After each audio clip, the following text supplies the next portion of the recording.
শুভ দুপুর বন্ধুরা, আজকে আমি চাল কুমড়োর ডাঁটা দিয়ে আলু দিয়ে পোস্ত করব। এখানে এইভাবে আলুগুলো কেটে নিয়েছি আর এখানে চাল কুমড়োর ডাঁটাগুলো কাটা ধুয়ে রেখেছি। এবার ফোড়নে দেব শুকনো লঙ্কা আর একটু কালো জিরে। ডাঁটা আর আলু একসাথেই ভাজবো।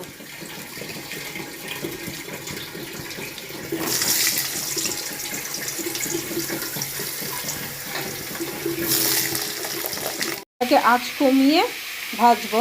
একটু নুন দিলাম, আন্দাজ মতন হলুদ। আঁচটা কমিয়ে রেখেছি, ভাজাটাও হবে একসাথে, সেদ্ধটাও হবে। ততক্ষণে একটা মশলা রেডি করে নেব। ঢাকনাটা খুলে একটু নেড়ে নেব, মাঝে সাঝে একটু নেড়ে নিতে হবে যাতে ভালোভাবে সবটা সেদ্ধ হয়। মাঝে মাঝে এরকম একটু নেড়ে দিতে হবে, আবার ঢাকনা দিয়ে রাখতে হবে, সেদ্ধ হবে। এতে একটু মশলা করে রেখেছি, এতে দিয়েছি পোস্ত, কিছুটা তিল, কিছুটা বাদাম আর কাঁচা লঙ্কা, এগুলো দিয়ে পেস্ট করে রেখেছি। তো দেখো, আঁচ কমিয়ে রেখেছিলাম, আলুটাও ভাজা হয়ে গেছে, ডাঁটাটাও।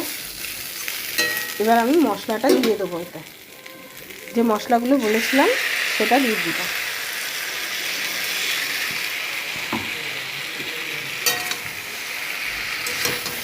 আমি আগেই এতে নুন হলুদ দিয়ে দিয়েছিলাম, তোমরা বুঝে আন্দাজ মতন দিও নুন হলুদ, আরও যদি লাগে তো।